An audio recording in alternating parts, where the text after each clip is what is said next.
June 6, 1944. 6:30 in the morning. In seconds, the landing craft doors will open, and more than 160,000 Allied soldiers will meet the most heavily fortified coastline in the history of warfare. Many of them were college students, farmers, shop clerks from small American towns just months earlier. Within the hour, a third of the first wave to hit the beach will be dead or wounded. This is not a story about generals. This is a story about ordinary men on the most extraordinary day of the 20th century. By the summer of 1944, Nazi Germany had controlled most of continental Europe for 4 years.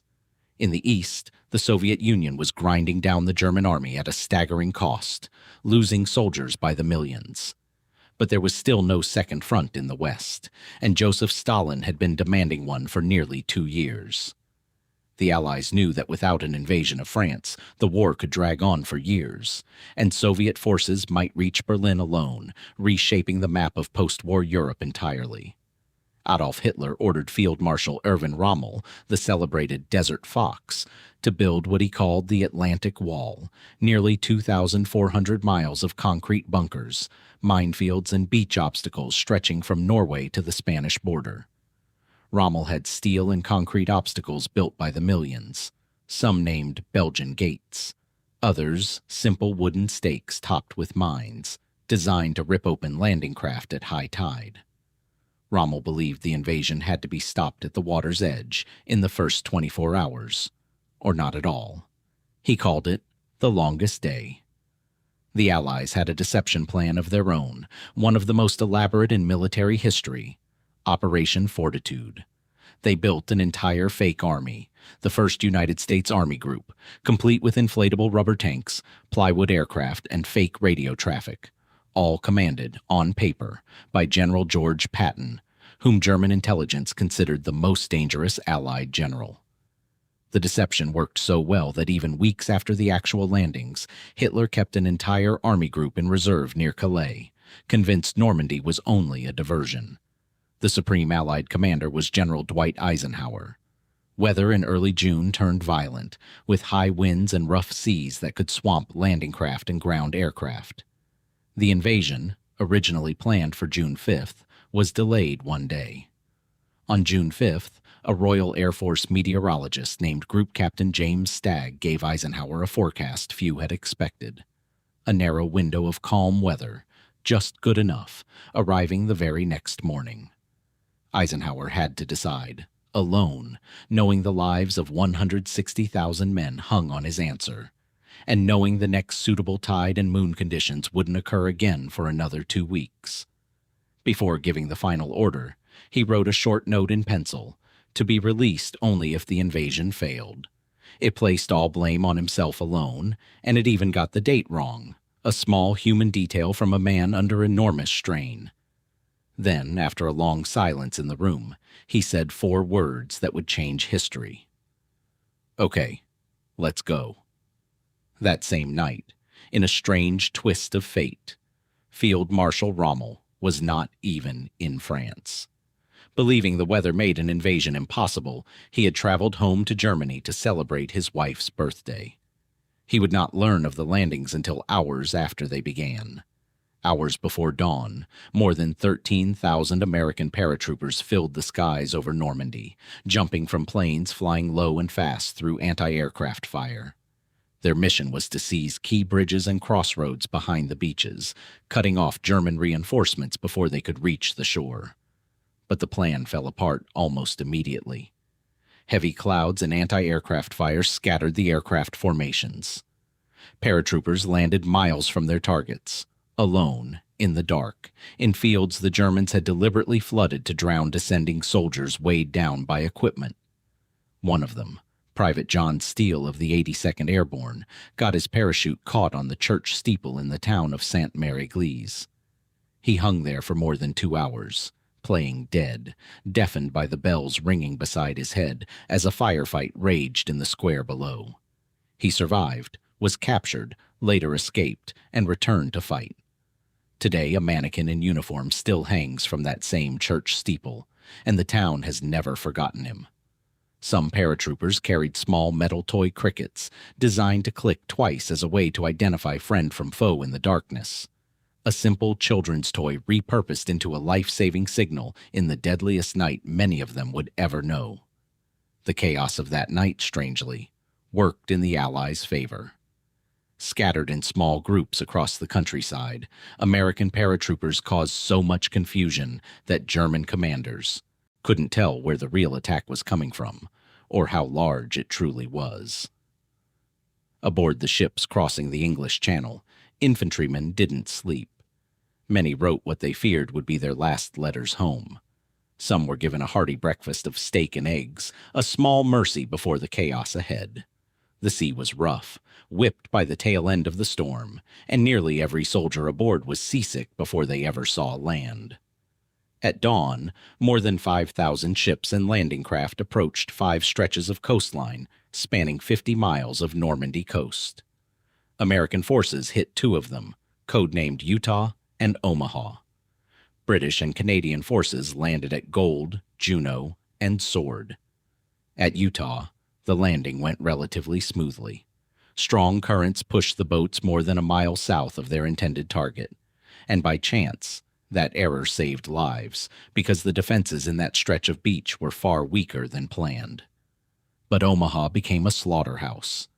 The German 352nd Infantry Division, seasoned combat veterans recently moved into the area, held the bluffs 30 meters above the beach, with machine gun nests, mortars, and artillery positioned to sweep the entire shoreline with interlocking fire. Naval and air bombardment meant to destroy those defenses had mostly missed, with bombs falling too far inland out of fear of hitting the incoming landing craft. The landing craft doors opened at 6:30 in the morning.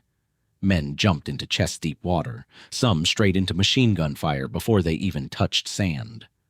Many drowned under the sheer weight of their own equipment, unable to swim with 60 or 70 pounds of gear strapped to their bodies.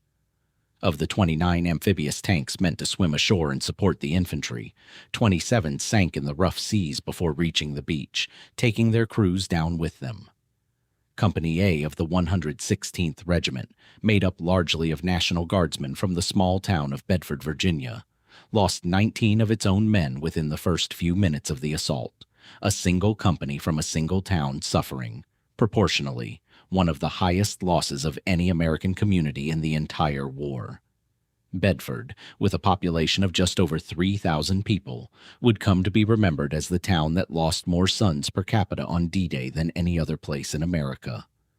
Colonel George Taylor, caught in the chaos on the beach with his men pinned down under a seawall, shouted words that would later be remembered as some of the most important of the war. "Two kinds of people are staying on this beach, the dead and those who are going to die. Now let's get the hell out of here."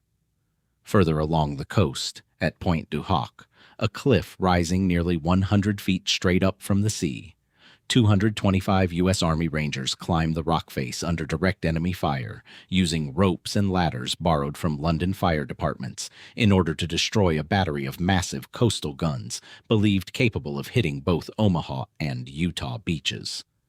When they finally reached the top, they discovered the guns had already been moved inland days earlier. But the Rangers pressed on, found the guns hidden nearby, and destroyed them anyway. Of the 225 Rangers who made that climb, only about 90 were still able to fight 2 days later. In those hours on Omaha, the outcome of the entire battle passed from generals to sergeants and privates.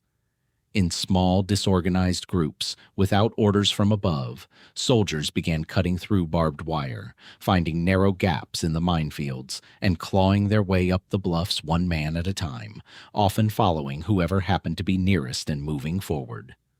By noon, scattered groups of Americans had reached the top of the cliffs. The beach that had looked like a mass grave that morning was, by evening, firmly in Allied hands. That night, more than 2,000 Americans lay dead or wounded on Omaha Beach alone. But the beachhead held. Behind the front lines, the French resistance played a critical, often overlooked role. In the weeks before the landings, Coded messages disguised as poetry were broadcast over BBC radio into occupied France. One line, drawn from a real French poem, told hundreds of resistance cells across the country that the invasion was imminent and to begin sabotaging railway lines, telephone cables, and bridges immediately. In the days around D-Day, thousands of acts of sabotage delayed German reinforcements from reaching Normandy by days, at a moment when every single hour mattered. Not every American who reached the beach carried a rifle. Medics ran across open sand under fire carrying nothing but bandages and morphine, marked only by a red cross that offered no real protection at all. Combat photographer Robert Capa waded ashore with the first waves on Omaha Beach carrying only cameras, shooting roll after roll of film with his hands shaking so badly that, back in London, a lab technician accidentally destroyed all but 11 frames while drying the negatives too quickly. Those 11 blurred, grainy photographs became some of the most famous images of the entire war, and decades later they directly inspired the visual style of the D-Day scenes in Saving Private Ryan. At sea, more than 11,000 Allied aircraft flew missions that day, so many that Allied commanders painted broad black and white stripes on the wings and fuselage of every plane, just so nervous gunners on ships below wouldn't mistake their own aircraft for the enemy and open fire on them by accident. Back in the United States, most Americans first learned of the invasion not from soldiers or generals, but from their radios. Networks interrupted regular programming that morning with the news, and churches across the country opened their doors for prayer services in the middle of a weekday. President Franklin Roosevelt addressed the nation that evening, not with a typical speech, but with a prayer he had written himself, asking God to watch over the young men storming the beaches of France, a prayer millions of American families repeated together around their own radios that same night. In the days that followed, engineers towed 2 massive artificial harbors, codenamed Mulberry, across the English Channel in prefabricated pieces, assembling them off the coast to unload supplies and reinforcements without needing to capture a port city first, one of the most audacious engineering feats of the entire war. One of the 2 harbors was destroyed just days later by an unexpected storm, a reminder of just how fragile and improvised the entire operation truly was, even after the beaches themselves had been won. On the German side, confusion reigned for critical hours. Hitler himself was asleep when the first reports of parachute landings arrived, and his staff, fearing his notorious temper, refused to wake him. By the time he was informed and gave permission to release nearby armored divisions toward the coast, the Allies had already secured their beachheads. Some historians argue those few missing hours were among the most consequential of the entire war, a delay caused not by strategy, but by simple fear of one man's anger. German soldiers defending the coast were themselves a mixed and often unwilling force. Alongside battle-hardened veterans, some units included conscripted soldiers from occupied Poland, Soviet prisoners of war forced into German service, and older men considered unfit for the Eastern Front. Their will to fight varied enormously from bunker to bunker, and entire positions sometimes surrendered within minutes once outflanked, while others fought to the last man. By the end of June 6th, more than 150,000 Allied soldiers had a foothold in France. It was the largest seaborne invasion in human history, a scale never repeated since. But D-Day was not the end. It was only the beginning. Nearly 11 more months of brutal fighting lay ahead, the deadly hedgerow battles of the Normandy countryside, where thick, centuries-old earthen walls turned every field into a fortress.